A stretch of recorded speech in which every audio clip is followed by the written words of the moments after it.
பயப்படாதே, உன்னை மீட்டு கொண்டேன், உன்னை பேர் சொல்லி அழைத்தேன் என்று சொன்னவரே, நீர் சொன்னதை செய்கிறவர், உம்மை ஆராதிக்க வருகிறோம். பயப்படாதே, உன்னை மீட்டு கொண்டே, கலங்கிடாதே, உன்னை பேர் சொல்லி அழைத்திட்டே. பயப்படாதே, உன்னை மீட்டு கொண்டே, கலங்கிடாதே, உன்னை பேர் சொல்லி அழைத்திட்டே. உன்னை தாங்குவேன், ஏந்துவேன், சுமந்திடுவேன், தப்புவிப்பேன். உன்னை தாங்குவேன், ஏந்துவேன், சுமந்திடுவேன், தப்புவிப்பேன். அவர் சொன்னதை செய்பவரே, அவர் சொல் தவறாதவரே, அவர் சொன்னதை செய்பவரே, அவர் சொல் தவறாதவரே. யாக்கோபு என்னும் சிறு பூச்சியே, பயப்படாதே என்று சொன்னீங்களே, எங்களுக்காக யுத்தம் செய்கிறவரே, உம்மை ஆராதிக்கிறோம்.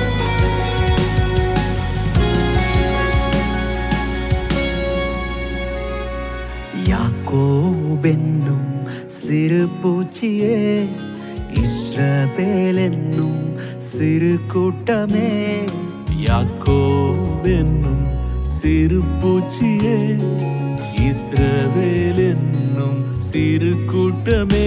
உன்னோடிருந்து உனக்காய் யுத்தம் செய்வேன், எதிர்ப்புகள் வென்று மேன்மை தந்திடுவேன். உன்னோடிருந்து உனக்காய் யுத்தம் செய்வேன், எதிர்ப்புகள் வென்று மேன்மை தந்திடுவேன்.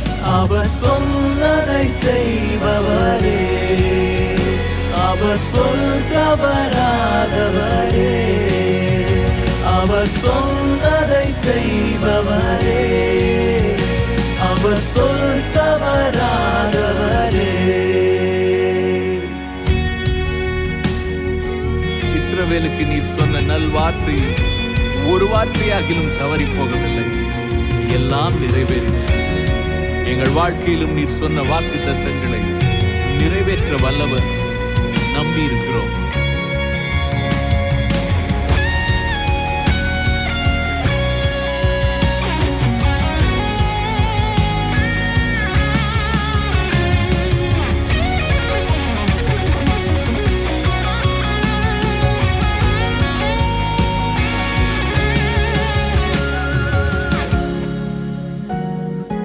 இஸ்ரவேலுக்கு நீர் தந்த நல்வார்த்தை ஒன்றும் பிழவில்லையே. இஸ்ரவேலுக்கு நீர் தந்த நல்வார்த்தை ஒன்றும் விழவில்லையே. பாலைவனத்திலும் பாதை காட்டி நீர் சொந்த தேசத்தை ஈவாய் தந்தவரே. பாலைவனத்திலும் பாதை காட்டி நீ சொந்த தேசத்தை ஈவாய் தந்தவரே. அவர் சொன்னதை செய்பவரே, அவர் சொல் தவறாதவரே, அவர் சொன்னதை செய்பவரே, அவர் சொல் தவறாதவரே, அவர் சொன்னதை செய்பவரே, அவர் சொல் தவறாதவரே. இயேசு சொன்னதை செய்பவரே, சொல் தவறாதவரே. Praise the Lord. கர்த்தருடைய நாமம் மகிமைப்படுவதாக. இந்த நாள் நம்ம கேர்சல் செய்தியை நம்ம தியானிக்க இருக்கிறோம். இயேசு செய்த அற்புதங்களும் அடையாளங்களும் என்ற தலைப்பில் நம்ம தொடர்ந்து செய்தியை பார்த்து வருகிறோம். இன்றைக்கி ஒரு புதிய அற்புதத்தை குறித்து நம்ம தியானிக்க போகிறோம். யோவான் 11ஆம் அதிகாரத்தில் லாசருவை தேவன் உயிரோடு எழுப்பின இந்த அற்புதமான சம்பவம் சொல்லப்பட்டிருக்கிறது. தேவன் மரணத்தை ஜெயித்தவர், மரணத்திலிருந்து விடுதலையை மனிதர்களுக்கு கொடுக்கிறவராய் இருக்கிறார். ஆகையால் இப்படிப்பட்ட அற்புதமான காரியங்கள் நம்முடைய வாழ்க்கையில் நிச்சயமாக நடக்க முடியும். ஆண்டவர் மரண தருவாயில் இருக்கிறவங்களுக்கு ஜீவனை கொடுத்திருக்கிறார். டாக்டர்ஸ் அவரை தான் மரித்து போவாங்க அப்படின்னு சொல்லுகிறவங்களுக்கு தேவன் ஜீவனை கொடுத்திருக்கிறார். ஏன், மரித்து போனவர்களுக்கும் மீண்டும் ஜீவனை இயேசு கொடுத்திருக்கிறார். இன்றைக்கும் அவர் அப்படிப்பட்ட அற்புதங்களை செய்து கொண்டு தான் இருக்கிறார். ஆகையால் நம்முடைய கண்கூடாக நம்ம பார்த்துருக்குறோம், நம்முடைய குடும்பத்தில் கூட நம்ம பார்த்துருக்குறோம், இல்லை நம்முடைய சபையில் அப்படிப்பட்ட ஜனங்களை நம்ம பார்த்துருக்குறோம். இது தேவனால் அல்லாமல் வேறு யாராலும் செய்யக்கூடாத ஒரு காரியமாய் இருக்கிறது. ஆண்டவராகிய இயேசு கிறிஸ்து அப்படிப்பட்ட வல்லமை உள்ளவராய் இருக்கிறார். ஆகையால் இந்த நாளில் இந்த பகுதியிலிருந்து சில காரியங்களை நாம் தியானிக்க போகிறோம். முதலாவது யோவான் 11ஆம் அதிகாரம் 1 முதல் 3 வசனங்களை நாம் வாசிக்க கேட்போம்.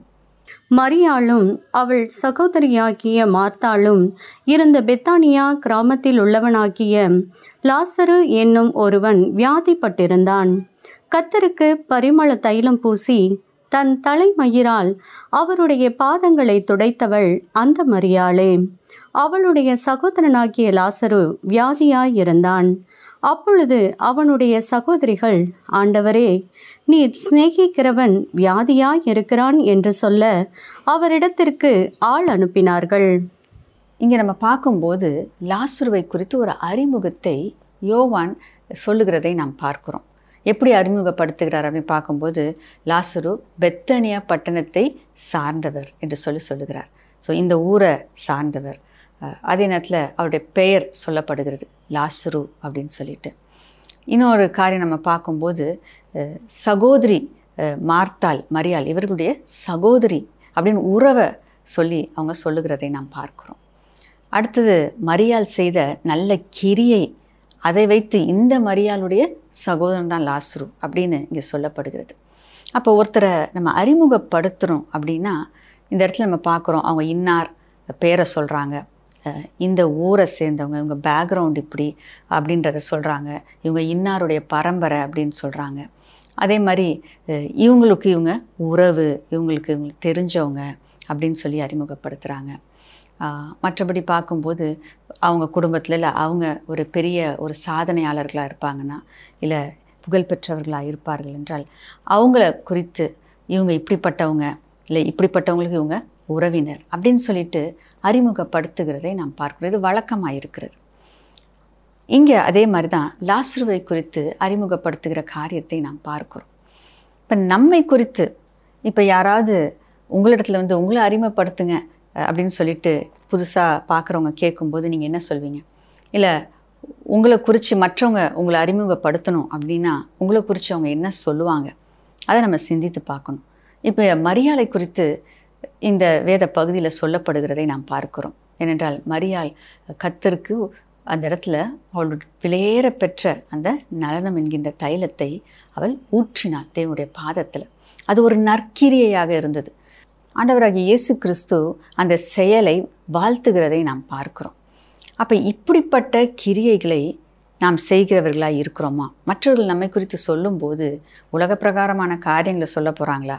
இங்கே பிறந்த, இங்கே வளர்ந்த, இவங்க உறவினர் அப்படி சொல்ல போகிறாங்களா? இல்லை நம்முடைய நற்கிரியைகளை குறித்து அவர்கள் சொல்ல போகிறார்களா?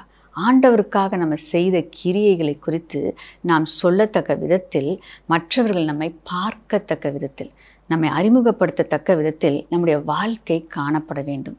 அது ஒரு முக்கியமான ஒரு காரியமாய் இருக்கிறது. அப்போ நம்மை குறித்து நாம் அறிமுகப்படுத்தி கொள்வோம் அப்படின்னா நாம் சில காரியங்களை நம்ம அறிந்திருக்கணும். நாம் யார் என்பதை அறிந்திருக்க வேண்டும். நாம் யார் என்பதை கிறிஸ்துவுக்குள் நாம் எப்படிப்பட்டவர்களாக இருக்கிறோம், எப்படிப்பட்ட நன்மையை உடையவர்களாக இருக்கிறோம், எப்படிப்பட்ட சொத்து உடையவர்களாக இருக்கிறோம், எப்படிப்பட்ட புகழ்ச்சி சிறப்பு உடையவர்களாக நாம் இருக்கிறோம் என்பதை நாம் அறிந்து கொள்வது அவசியம். இந்த நாளில் அதை குறித்த சில காரியங்களை நாம் பார்க்க போகிறோம். வாசிக்க கேட்போம். முதலாவது அப்போஸ்தலர் 11ஆம் அதிகாரம் 26ஆம் வசனம். அவர்கள் 1 வருஷ காலமாய் சபையோடே கூடியிருந்து அநேக ஜனங்களுக்கு உபதேசம் பண்ணினார்கள். முதல் அந்தியோக்கியாவிலே சீசர்களுக்கு கிறிஸ்தவர்கள் என்கிற பேர் வழங்கிற்று. ஹல்லேலூயா. அப்போ நாம் யார் அப்படின்னா, எனக்கு ஒரு தனிப்பட்ட பெயர் இருக்குது. நான் அதை சொல்வதை பார்க்கிலும் நான் கிறிஸ்தவன் என்று சொல்வது நமக்கு உகந்ததாக இருக்கிறது. இங்கே நம்ம பார்க்குறோம், நம்ம பார்க்கிறவர்கள் நம்ம பேர் சொல்லி கூப்பிட்றத பார்க்கலும் கிறிஸ்துவை உடையவர்கள், கிறிஸ்துவை வெளிப்படுத்துகிறவர்கள், ஆகையால் இவர்கள் கிறிஸ்தவர்கள் என்று சொல்லுவதை நாம் விரும்ப வேண்டும். இங்கே நம்ம பார்க்கும்போது அங்கே கிறிஸ்தவர்கள் அப்படின்னு பெயரிட்டதுக்கு காரணம், கிறிஸ்துவை அவர்கள் பிரதிபலித்தார்கள். எப்படி ஆண்டவராகிய கிறிஸ்து இந்த பூமியில் வாழ்ந்தாரோ அதே போல இவர்களும் இருக்கிறார்கள் என்பதினால் இவர்களுக்கு கிறிஸ்தவர்கள் என்று அவங்க புதிய ஏற்பாட்டில் இந்த பெயர் அவர்களுக்கு கொடுக்கப்பட்டதை நாம் பார்க்கிறோம். ஆதி அப்போஸ்தல காலத்தில் அப்படிப்பட்ட வல்லமையான வாழ்க்கை அவர்கள் வாழ்ந்ததுனால அவர்களை பார்க்கிற ஜனங்கள் இவர்கள் கிறிஸ்துவை உடையவர்கள், இவர்களுக்குள் கிறிஸ்து இருக்கிறார், இவர்களுடைய வாழ்க்கையில் கிறிஸ்து வெளிப்படுகிறார் என்று சொல்லி இந்த பெயரை கொடுத்தாங்க. அப்போ நாம் கிறிஸ்துவை வெளிப்படுத்துகிறவர்களாக, கிறிஸ்துவை உடையவர்களாக, கிறிஸ்து நமக்குள்ளே இருப்பதை மற்றவர்கள் அறியத்தக்க விதத்தில் நம்முடைய வாழ்க்கை இருக்க வேண்டும். மற்றவர்களும் கிறிஸ்து நமக்குள் இருக்கிறதை பார்த்து நாம் கிறிஸ்தவர்கள் என்று சொல்லத்தக்க வாழ்க்கை வாழுகிறவர்களாக இருக்க வேண்டும். அடுத்ததாக நம்ம பார்க்கிற காரியம் 2 கொரிந்தியர் 5:17 நாம் இப்பொழுது வாசிக்க கேட்போம். இப்படி இருக்க ஒருவன் கிறிஸ்துவுக்குள் இருந்தால் புது சிருஷ்டியாய் இருக்கிறான், பழையவைகள் ஒழிந்து போயின, எல்லாம் புதிதாயின. இங்கே நம்ம பார்க்கும்போது கிறிஸ்து நமக்குள் இருக்கிறார், நாம் அவருக்குள் இருக்கிறோம். அப்போ நம்முடைய விலாசம், நம்ம எங்கே இருக்கிறோம் அப்படின்னா நம்ம கிறிஸ்துவுக்குள் இருக்கிறோம் என்பதை நாம் அறிந்திருக்கிறோம். அப்போ என்னுடைய அட்ரஸ், நான் கிறிஸ்துவுக்குள்ளே இருக்கிறேன். அப்போ என்னுடைய இடம், நாம் தங்குகிற இடம் அது தேவனுடைய சமூகமாக இருக்கிற அவருடைய பிரசனம், அவருக்குள்ளே நான் இருக்கிறேன் அப்படின்றத நாம் உணர்ந்திருக்க வேண்டும். என்னுடைய வீட்டு அட்ரஸ் என்ன அப்படின்னு கேட்டால் நான் கிறிஸ்துன்னு சொல்லணும். வசனம் தான் சொல்லுது, நாம் கிறிஸ்துவுக்குள் இருக்கிறோம். அதே நேரத்தில் நம்ம பார்க்குறோம், நம்முடைய பட்டணம் எது அப்படின்னு கேட்டால் என்னுடைய பட்டணம் பரலோகத்தில் இருக்குது. அப்போ நான் பரலோகத்தின் பிரதிநிதியாய் நான் இங்கே பூலோகத்தில் வாழ்ந்து கொண்டு இருக்கிறேன். என்னுடைய சிட்டிசன்ஷிப் பரலோகத்தில் இருக்குது. நான் இங்கே தற்காலிகமாக நான் இங்கே வாழ்ந்து கொண்டு இருக்கிறேன், அங்கே இருந்து இங்கே வந்திருக்கிறேன். ஏன்னா நான் I was born from above, நான் மேலிருந்து பிறக்கப்பட்டிருக்கிறேன், தேவனால் பிறக்கப்பட்டிருக்கிறேன், நான் புது சிருஷ்டியாக இருக்கிறேன். அப்போ என்னுடைய ஐடென்டிட்டியே மாறிடுச்சு. இப்போ என்னுடைய அட்ரஸ் கிறிஸ்துவாக இருக்கிறார், என்னுடைய பட்டணம் பரலோகமாக இருக்குது. நான் இங்கே வாழ்ந்து கொண்டிருக்கிறது ஒரு மிஷனுக்காக தேவன் என்னை இங்கே அனுப்பியிருக்கிறார், அதை நிறைவேற்றும்படியாக நான் இங்கு செயல்பட்டு கொண்டு இருக்கிறேன் என்பதை நாம் அறிந்து கொள்ள வேண்டும். பிலிப்பியர் 3:20 நம்ம வாசிக்க கேட்போம். நம்முடைய குடியிருப்போ பரலோகத்தில் இருக்கிறது, அங்கே இருந்து கர்த்தராய் இருக்கிற இயேசு கிறிஸ்து என்னும் இரட்சகர் வர எதிர்பார்த்து கொண்டிருக்கிறோம். இங்கே நம்ம பார்க்குற காரியம், நம்முடைய குடியிருப்பு பரலோகத்தில் இருக்கிறது. அதை நம்ம பார்த்தோம் இல்லைங்களா? அப்போ நாம் பரலோகத்திலிருந்து அவருடைய ஸ்தானாதிபதியாக நாம் இங்கே செயல்பட்டு கொண்டு இருக்கிறோம். அடுத்ததாக நாம் பார்க்கிற காரியம் கலாத்தியர் 4:6 மற்றும் 7 வசனங்கள். மேலும் நீங்கள் புத்திரராய் இருக்கிறபடியினால் அப்பா பிதாவே என்று கூப்பிடத்தக்கதாக தேவன் தமது குமாரனுடைய ஆவியை உங்கள் இருதயங்களில் அனுப்பினார். ஆகையால் இனி நீ அடிமையாய் இராமல் புத்திரனாய் இருக்கிறாய். நீ புத்திரனே ஆனால் கிறிஸ்து மூலமாய் தேவனுடைய சுதந்திரனாயும் இருக்கிறாய். முதலாவது நம்ம பார்த்த காரியம் பெயர். இப்போ என்னுடைய பெயர் நான் கிறிஸ்தவன் என்று சொல்லி நம்ம பார்த்தோம். ரெண்டாவதாக நம்ம பார்த்த காரியம், நம்ம இருக்கிற இடம் கிறிஸ்துவுக்குள் நான் இருக்கிறேன்னு சொல்லி நம்ம பார்த்தோம். மூன்றாவது நம்முடைய உறவு. இப்போ தேவனோடு நமக்கு இருக்கிற உறவு, அவரை தகப்பனாக நம்ம கூப்பிடும்படியான பாக்கியத்தை கொடுத்திருக்கிறார். இயேசு கிறிஸ்து நமக்கு சகோதரராக இருக்கிறார். இப்போ பாருங்கள், அந்த உறவு, இழந்து போன உறவை தேவன் மீண்டும் நமக்கு புதுப்பித்து கொடுத்திருக்கிறபடினால் அவரோடு கூட நம்ம ஒரு குடும்பமாக இருக்கிறோம் என்பதை நாம் அறிந்து கொள்ள வேண்டும். அப்போ தேவனோடு நமக்கு இருக்கிற உறவு அது எவ்வளவு ஒரு ஆசீர்வாதமான ஒரு காரியமாக இருக்கிறது, ஒரு மேன்மையான ஒரு காரியமாக இருக்குது. அப்போ நம்முடைய உறவை குறித்து ஜனங்கள் பேசும் பொழுது இவங்க இயேசுவோடு உறவை உடையவர்கள் என்று சொல்லத்தக்க விதத்தில் நம்முடைய வாழ்க்கை இருக்க வேண்டும். கடைசியாக நம்ம பார்க்குற காரியம் மத்தேயு 26 அதிகாரத்தில் 6 முதல் 13 வசனங்கள் நாம் வாசிக்க வேண்டாம். அந்த இடத்துல நீங்கள் வாசித்து பார்ப்பீர்கள் என்றால் மரியாள் செய்த அந்த நற்கிரியை குறித்து அந்த இடத்துல விளக்கமாய் சொல்லப்பட்டிருக்கிறது. ஆகையால் அந்த இடத்துல கிறிஸ்துவுக்காக அவள் செய்த அந்த காரியம், அது அவளை குறித்து ஆண்டவராகிய இயேசு கிறிஸ்துவுடைய வாயினாலேயே அவளை புகழத்தக்கதாக அவள் செய்த இந்த நற்கிரியை எங்கெல்லாம் சுவிசேஷம் பிரசங்கிக்கப்படுகிறதோ அங்கெல்லாம் பேசப்படும் என்று சொல்லி அவளை அந்த இடத்துல வாழ்த்துகிறதை நாம் பார்க்கிறோம். அப்போ நம்முடைய கிரியைகள் இயேசுவால் அங்கீகரிக்கப்பட்ட கிரியைகளாக இருக்க வேண்டும். இயேசு நம்மை வாழ்த்தத்தக்க விதத்தில் நம்முடைய கிரியைகள் இருக்க வேண்டும். மற்றவங்களுக்கு முன்பாக ஒரு சாட்சியாக, ஒரு நற்கிரியையாக நம்முடைய கிரியைகள் காணப்படும் பொழுது இவர்கள் தேவனுக்காக இப்படிப்பட்ட கிரியை செய்தவர்கள் என்று சொல்லி மற்றவர்கள் சொல்லத்தக்க விதத்தில் நம்முடைய வாழ்க்கை இருக்க வேண்டும். அடுத்ததாக இந்த சம்பவத்திலேருந்து நம்ம பார்க்குற காரியம், இயேசுவே உயிர்த்தெழுதலும் ஜீவனுமாய் இருக்கிறார் என்று சொல்லி நம்ம பார்க்கிறோம். யோவான் 11ஆம் அதிகாரம் 25ஆம் வசனத்தை நம்ம வாசிக்க கேட்கலாம். இயேசு அவளை நோக்கி, நானே உயிர்த்தெழுதலும் ஜீவனுமாய் இருக்கிறேன்.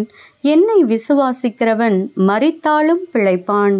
இங்கே ஆண்டவராக இயேசு கிறிஸ்து சொல்லுகிறார், நானே உயிர்த்தெழுதலும் ஜீவனுமாய் இருக்கிறேன். அப்போ என்னை விசுவாசிக்கிறவர்கள் மரித்தாலும் பிழைப்பார்கள் அப்படின்னு சொல்லிட்டு இந்த இடத்துல சொல்லப்படுகிறத நம்ம பார்க்குறோம். அப்போ மரணத்திற்கு பின்பாக நமக்கு ஒரு வாழ்க்கை இருக்கிறது. சில நேரத்தில் மனிதர்களுக்கு இப்படிப்பட்ட ஒரு கேள்வி உண்டாகிறது, மரணத்துக்கு அப்புறம் என்ன, மரணத்துக்கு அப்புறம் என்ன இருக்குது அப்படின்றத அறியாது இருக்கிறார்கள். அப்போ மரணத்திற்கு பின்பாக ஒரு வாழ்க்கை இருக்கிறது என்பதை வேதத்தில் நம்ம தெளிவாய் நாம் பார்க்கிறோம். இயேசுவை விசுவாசிக்கிறவர்களுக்கு நித்திய ஜீவன் உண்டு, மரணத்தின் மேல் ஜெயம் உண்டு. அதற்கான சில வசனங்களை இந்த நேரத்தில் நம்ம பார்க்கலாம். யோவான் 3ஆம் அதிகாரம் 16ஆம் வசனம் வாசிக்க கேட்போம். தேவன் தம்முடைய ஒரே பேரான குமாரனை விசுவாசிக்கிறவன் எவனோ அவன் கெட்டு போகாமல் நித்திய ஜீவனை அடையும்படிக்கு அவரை தந்தருளி இவ்வளவாய் உலகத்தில் அன்பு கூர்ந்தார். ஆமென். பாருங்க, அவர் விசுவாசிக்கும் போது நித்திய ஜீவனை அவர் நமக்கு கொடுக்கிறார் என்று சொல்லி நம்ம பார்க்கிறோம். ரோமர் 6:23 நீங்கள் குறித்து வைத்துக்கொள்ளுங்க, அப்புறம் வாசிச்சு பாருங்க. அங்கேயும் ஆண்டவர் நித்திய ஜீவனை நமக்கு கொடுப்பதை குறித்து வசனம் சொல்லுகிறது. அடுத்ததாக ஏசாயா 25:8 நாம் வாசிக்க கேட்கலாம். அவர் மரணத்தை ஜெயமாக விழுங்குவார். கர்த்தராகிய தேவன் எல்லா முகங்களிலுமிருந்து கண்ணீரை துடைத்து தமது ஜனத்தின் நிந்தையை பூமியில் இராதபடிக்கு முற்றிலும் நீக்கிவிடுவார். கர்த்தரே இதை சொன்னார். அப்போ இந்த இடத்துல நம்ம பார்க்குறோம், அவர் மரணத்தை ஜெயமாக விழுங்குவார் என்று சொல்லப்பட்ட அந்த காரியம் அது அப்படியே நிறைவேறியதை நம்ம பார்க்குறோம். இயேசு மரணத்தை ஜெயித்தார், மரணம் தோற்கடிக்கப்பட்டது. மரணம் அந்த இடத்துல அவரை எதுவும் செய்ய முடியவில்லை, கட்டுப்படுத்த முடியவில்லை. ஆகையால் அவரை விசுவாசிக்கிற நாமும் மரணத்தை ஜெயித்து நித்திய ஜீவனின் ஆசீர்வாதத்தை பெற்றுக்கொள்ள அவர் நம் மீது கிருபையாய் இருக்கிறவராய் இருக்கிறார். அவர் நமக்கு அந்த பாக்கியத்தை கொடுத்திருக்கிறார் என்று சொல்லி நம்ம பார்க்குறோம். ஆகையால் நம்முடைய மரணத்திற்கு பின்பாக அவரோடு கூட வாழத்தக்கதாக ஒரு நித்திய ஜீவன், ஒரு வாழ்க்கை நமக்கு உண்டு என்பதை நாம் தெளிவாக இதிலிருந்து நம்ம பார்க்குறோம். சில நேரத்தில் மனிதர்கள் இப்படிப்பட்ட கேள்விகளை கேட்பது உண்டு. பரலோகம் உண்மைதானா, நரகம் என்று ஒன்று இருக்கிறதா அப்படின்னு சொல்லிட்டு ஒரு கேள்விக்குறியோடு வாழ்கிறாங்கல்ல. சிலர் அதை நம்புறதே இல்லை, அப்படி ஒன்று இல்லவே இல்லை. ஆகையால் இந்த பூமியில் நான் வாழ்கிற வரைக்கும் நான் என் இஷ்டம்படி வாழ்கிறேன் அப்படின்னு சிலர் வாழ்கிறதை நாம் பார்க்கிறோம். ஏனென்றால் அவர்கள் மரணத்துக்கு பின்பாக ஒரு வாழ்க்கை இருக்கிறது என்பதை அவர்கள் அறியாதபடினால் அப்படி வாழ்கிறார்கள். இப்போ பாருங்கள், மரணத்துக்கு பின்பாக நாம் இயேசுவை விசுவாசிப்போம் என்றால் அவரோடு கூட வாழ்கிற ஆசீர்வாதமான வாழ்க்கை உண்டு. ஆனால் அவரை விசுவாசிக்காத பட்சத்தில் அவர்கள் ஒவ்வொருவரும் நரகத்துக்கு போய் வேதனையை அனுபவிக்க போகிறார்கள் என்பது நிச்சயமான ஒரு காரியமாக இருக்கிறது. அதை அறியாத ஜனங்கள் இந்த பூமியில் அவர்களுடைய இஷ்டம் போல வாழ்ந்து கொண்டிருக்கிறார்கள். ஆகையால் தான் அவர்களுக்கு இந்த சத்தியத்தை நாம் சொல்ல வேண்டியது அவசியமாய் இருக்கிறது. இன்றைக்கி நம்ம பார்க்குற இந்த சத்தியம் மற்றவர்களுக்கு இந்த சத்தியத்தை, இந்த உண்மையை நாம் சொல்லி அவருடைய மனக்கண்களை திறந்து இயேசுவை ஏற்றுக்கொள்ள வைக்கும் பொழுது அவர்களும் நம்மோடு கூட பரலோகத்தில் அந்த ஆசீர்வாதமான வாழ்க்கையை வாழ அவர்களுக்கு ஏதுவாய் இருக்கும். பரலோகம் நிச்சயம் உண்டு என்பதற்கு சில வேத வசனங்களிலிருந்து நம்ம இந்த நேரத்தில் அந்த சத்தியத்தை உறுதிப்படுத்த போகிறோம். வாசிக்க கேட்போம். 2 கொரிந்தியர் 5ஆம் அதிகாரம் 8ஆம் வசனம். நாம் தைரியமாகவே இருந்து இந்த தேகத்தை விட்டு குடிபோகவும் கர்த்தரிடத்தில் குடியிருக்கவும் அதிகமாய் விரும்புகிறோம். இந்த இடத்துல நம்ம பார்க்குறோம், இங்கே உலக வாழ்க்கையை முடிச்சிட்டா ஆண்டவரோடு கூட இருக்கிற அந்த வாழ்க்கை அது மேன்மையான வாழ்க்கை. அந்த வாழ்க்கையை தான் நம்ம ஒவ்வொருத்தரும் நம்ம நாடுகிறோம் என்று சொல்லி அவர் சொல்லுகிறத நம்ம பார்க்குறோம். அப்போ இதுக்கு பின்பாக நமக்கு பரலோகம் என்கின்ற ஒரு ஆசீர்வாதமான வாழ்க்கை இருக்கிறது என்பதை பவுல் அவர் அறிந்திருந்தார். அதை தான் அவர் இந்த இடத்துல சொல்லுகிறதை நாம் பார்க்கிறோம். யோவான் 14ஆம் அதிகாரம் 2-3 வசனங்களையும் நம்ம வாசிக்க கேட்போம். என் பிதாவின் வீட்டில் அநேக வாசஸ்தலங்கள் உண்டு. அப்படி இல்லாதிருந்தால் நான் உங்களுக்கு சொல்லி இருப்பேன். ஒரு ஸ்தலத்தை உங்களுக்காக ஆயத்தம் பண்ண போகிறேன். நான் போய் உங்களுக்காக ஸ்தலத்தை ஆயத்தம் பண்ணின பின்பு நான் இருக்கிற இடத்திலே நீங்களும் இருக்கும்படி நான் மறுபடியும் வந்து உங்களை என்னிடத்தில் சேர்த்து கொள்ளுவேன். ஸோ இங்கே நம்ம பார்க்கும்போது பிதாவின் வீட்டில் அப்படின்னா பரலோகத்தில் அநேக வாசஸ்தலங்கள் உண்டு. நான் முதலாவது போகிறதுக்கு காரணம், நான் போய் உங்களுக்கு ஒரு வீட்டை நான் ஆயத்தப்படுத்துகிறேன், மீண்டும் நான் திரும்பி வந்து உங்களை கூட்டிக் கொண்டு போவேன் அப்படின்னு ஆண்டவர் சொல்லுகிறார். அப்போ நிச்சயமாய் தேவன் நமக்காக ஒரு ஸ்தலத்தை அந்த இடத்துல வைத்திருக்கிறார். அப்போ நாம் அவரை ஏற்றுக்கொண்டு அவரை விசுவாசித்து நாம் அவரை நம்பி இருக்கும் பொழுது நிச்சயமாக அவர் திரும்ப வந்து நம்ம அழைத்து கொண்டு போகிறார். அந்த ஆசீர்வாதமான வாழ்க்கைக்குள்ளே நம்மை கொண்டு போய் சேர்க்க போகிறார். அவர்தான் வழி அப்படின்றதுக்கு அதே அதிகாரத்தில் 6ஆம் வசனத்தை நம்ம வாசிக்க கேட்கலாம். அதற்கு இயேசு, நானே வழியும் சத்தியமும் ஜீவனுமாய் இருக்கிறேன். என்னாலே அல்லாமல் ஒருவனும் பிதாவினிடத்தில் வரான். அப்போ பிதா இருக்கிற வாசம் பண்ணுகிற அந்த இடத்துக்கு பரலோகத்துக்கு நம்ம போகணும் அப்படின்னா இயேசு ஒருவர் தான் வழி அப்படின்றத இந்த வசனத்துலேருந்து நம்ம பார்க்குறோம். பரலோகம் நிச்சயமாக இருக்குது அப்படின்றதுக்கு ஆதாரமாக இன்னும் சில வசனங்களையும் நான் சொல்கிறேன், நீங்கள் நோட் பண்ணி வச்சுக்கோங்க. 2 கொரிந்தியர் 5ஆம் அதிகாரம் 1ஆம் வசனம் மற்றும் வெளிப்படுத்தின விசேஷம் 7ஆம் அதிகாரம் 13 முதல் 17ஆம் வசனம் வாசிச்சு பாருங்கள். பரலோகத்தின் நிச்சயம் நம்முடைய இருதயத்தில் எப்பொழுதும் இருக்கணும். அதே நேரத்தில் மற்றவங்களுக்கு நாம் இதை அறிவிக்க வேண்டியது அவசியமாக இருக்குது.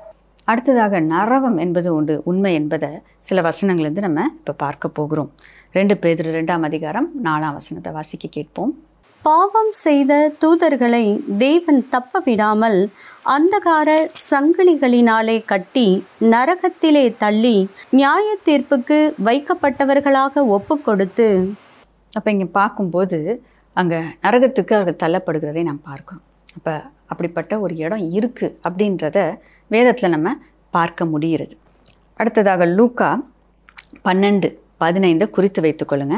அதே மாதிரி வெளிப்படுத்தின விசேஷம் 20:10 முதல் 15 வசனத்தை இப்போ நம்ம வாசிக்க கேட்போம்.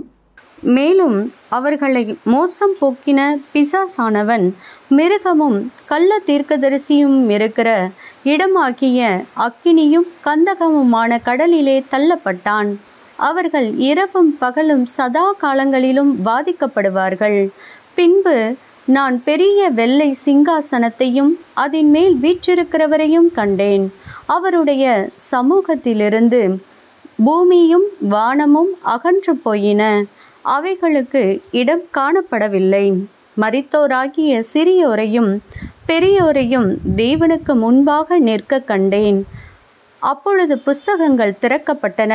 ஜீவ புஸ்தகம் என்னும் வேறொரு புஸ்தகமும் திறக்கப்பட்டது. அப்பொழுது அந்த புஸ்தகங்களில் எழுதப்பட்டவைகளின்படியே மரித்தோர் தங்கள் தங்கள் கிரியைகளுக்கு தக்கதாக நியாய தீர்ப்படைந்தார்கள். சமுத்திரம் தன்னிலுள்ள மரித்தோரை ஒப்புவித்தது. மரணமும் பாதாளமும் தங்களிலுள்ள மரித்தோரை ஒப்புவித்தன. யாவரும் தங்கள் தங்கள் கிரியைகளின்படியே நியாய தீர்ப்படைந்தார்கள். அப்பொழுது மரணமும் பாதாளமும் அக்கினி கடலிலே தள்ளப்பட்டன. இது 2ஆம் மரணம். ஜீவ புஸ்தகத்தில் எழுதப்பட்டவனாக காணப்படாதவன் எவனோ அவன் அக்கினி கடலிலே தள்ளப்பட்டான்.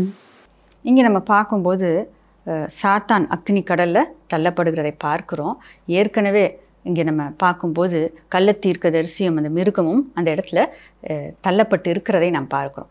அது அவியாத அக்கினி, இரவும் பகலும் அது எரிந்து கொண்டே இருக்கும். அங்கே மரணம் கிடையாது. அங்கே அந்த வேதனையை அவர்கள் அனுபவித்து கொண்டே இருக்க வேண்டிய ஒரு சூழ்நிலையாக அது இருக்கிறது. ஆகையால் தான் இப்படிப்பட்ட இடத்திற்கு நாம் அறிந்தவர்கள், நம்மை நேசிக்கிறவர்கள், நாம் நேசிக்கிறவர்கள் அந்த இடத்துக்கு போகக்கூடாது என்பதற்காக நாம் பிரயாசப்பட வேண்டியது அவசியமாய் இருக்கிறது. அப்போ இங்கே பார்க்குறோம், நரகம் என்பது நிச்சயமான ஒரு காரியமாய் இருக்கிறது. அதே நேரத்தில் பரலோகம் என்பது ஒரு ஆசீர்வாதத்தின் நிச்சயமாக இருக்கிறது. ஆகையால் மரணத்துக்கு அப்புறம் நம்ம எங்கே போகிறோம்? இந்த வாழ்க்கை முடியும் போது நம்முடைய வாழ்க்கை எங்கே இருக்க போகிறது? அது நம்ம இங்கே வாழ்கிற வாழ்க்கையின் அடிப்படையில் தான் இருக்குது. ஏனென்றால் நாங்கள் பார்க்குறோம், ஜீவ புத்தகத்தில் பெயர் இருக்கிறவர்கள் பரலோகத்துக்குள்ளே பிரவேசிக்கப்படுவார்கள். ஜீவ புத்தகத்தில் பெயர் எழுதப்படாதவர்கள் இந்த அக்கினி கடலுக்குள்ளே அவங்க போக வேண்டியதாய் இருக்கிறது. ஆகையால் தான் ஜீவ புத்தகத்தில் நம்முடைய பெயர் இருப்பதை நம்ம அதில் உறுதிப்படுத்தி கொள்ள வேண்டும். இங்கே வாழ்கிற வாழ்க்கை அந்த பெயரை நாம் காத்து கொள்ளத்தக்கதாக வாழ வேண்டும். அதே நேரத்தில் இன்னும் பெயர் எழுதப்படாதவர்கள் அந்த இடத்துல பிரவேசிக்க நாம் அவர்களுக்கு ஒரு வழிகாட்டியாய் நாம் இருக்க வேண்டியது அவசியமாய் இருக்கிறது. என்னோட ஜீவ புத்தகத்தில் பேர் எழுதிட்டா, ரட்சிக்கப்பட்டா நிச்சயமாக நான் பரலோகத்துக்குள்ளே போவேன் நம்ம யாரும் சொல்ல முடியாது. ஏன்னா வசனம் சொல்லுது, முடிவு பரியந்தும் நிலை இருக்கிறவன் தான் ரட்சிக்கப்படுவான். அதே நேரத்தில் மோசே சொல்கிறார், என்னுடைய பேரை புத்தகத்துலேருந்து கிறுக்கி போடுங்கன்னு சொல்கிறார். அப்போ பேர் எழுதப்பட்டாலும் அது நீக்கப்படுவதற்கு வாய்ப்பு இருக்கிறது. ஆகையால் தான் நாம் முடிவு பரியந்தும் ஜாக்கிரதையாய் நம்முடைய பரிசுத்தத்தை காத்து கொள்ள வேண்டும். கிறிஸ்துவுக்குள்ளே இருக்கிற விசுவாசத்தை காத்து கொள்ள வேண்டும். நாம் நம்முடைய ஓட்டத்தை கிறிஸ்துவுக்காக ஓட வேண்டும். நாம் முடிவு பரியந்தம் அவருக்குள்ளே நம்ம நிலைத்து நிற்கும்போது பரலோகத்தின் ஆசீர்வாதத்தை நாம் நம்முடைய மரணத்திற்கு பின்பாக நாம் அனுபவிக்க கர்த்தர் நமக்கு உதவி செய்கிறவராய் இருக்கிறார்.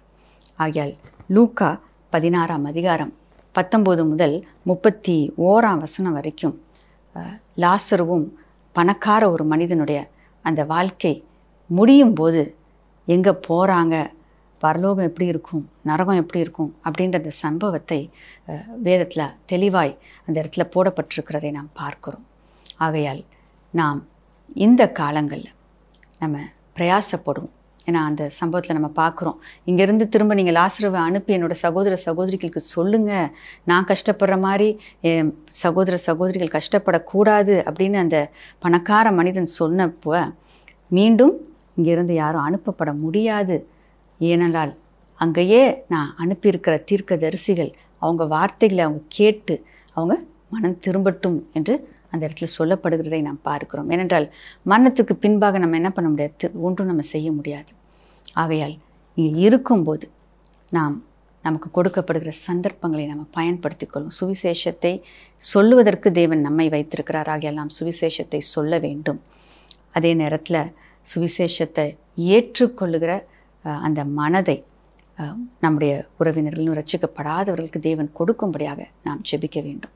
ஏனென்றால் தேவன் தருணங்களை கொடுக்கிறவராய் இருக்கிறார். தீர்மானங்களை எடுப்பது மனிதனுடைய கரத்தில் இருக்கிறது. ஆகையால் நாம் ஜெபிப்போம், செயல்படுவோம். கர்த்தர் நரகத்துக்குள்ள ஆத்துமாக்கள் சாத்தானோடு ஒரு கூட்டம் அங்கு போய் விழுந்து வேதனைப்படாதபடிக்கு அவர்கள் மீட்கப்பட்டு பரலோகத்தில் சமாதானமும் சந்தோஷமும் தேவனுடைய சமூகம் இருக்கிற அந்த இடத்துக்கு அவர்கள் வரத்தக்கதாக நாம் பிரயாசப்படுவோமாக. மரித்து போன லாசருவை தேவன் உயிரோடு எழுப்பினார். இன்னைக்கு நாம் மரணத்துக்கு பின்பாக நமக்கு ஒரு ஜீவன் உண்டு, ஆசீர்வாதமான வாழ்க்கை உண்டு என்பதை இயேசு நமக்கு உறுதிப்படுத்தி இருக்கிறார். ஆகையால் பிரயாசப்படுவோம், நிலை நிற்போம், மற்றவர்களையும் அந்த ஆசீர்வாதத்துக்குள்ளே நம்ம கொண்டு வந்து சேர்ப்போமாக. நாம் ஜெபிக்கலாமா? ஸ்தோத்திரம் அப்பா, உமக்கு நாங்கள் நன்றி செலுத்துகிறோம் அப்பா. நீர் நல்லவர், நீர் கிருபை உள்ளவர். இந்த நேரத்தில் கூட கர்த்தாவே அப்பா, நீர் கர்த்தாவே பேசின வார்த்தைகளுக்காக நன்றி அப்பா. நாங்கள் கர்த்தாவே அப்பா, நாங்கள் யார் என்பதை நாங்கள் அறிந்து கொண்டு நாங்கள் எப்படிப்பட்ட வாழ்க்கையை வாழ வேண்டும் என்பதை நீர் எங்களுக்கு இந்த நாளில் பேசினதற்காக நாங்கள் நன்றி செலுத்துகிறோம். இப்பொழுதும் கர்த்தாவே, பரலோகத்தின் ஆசீர்வாதம் அந்த நிச்சயத்தை நாங்கள் ஒவ்வொருவரும் பெற்றுக்கொண்டு இருக்கிறதற்காக நன்றி செலுத்துகிறோம். இன்னும் பெற்றுக்கொள்ளாதவர்களும் பெற்றுக்கொள்ள அப்பா நாங்கள் பிரயாசப்பட எங்களுக்கு நீங்கள் கிருபை செய்யுங்க.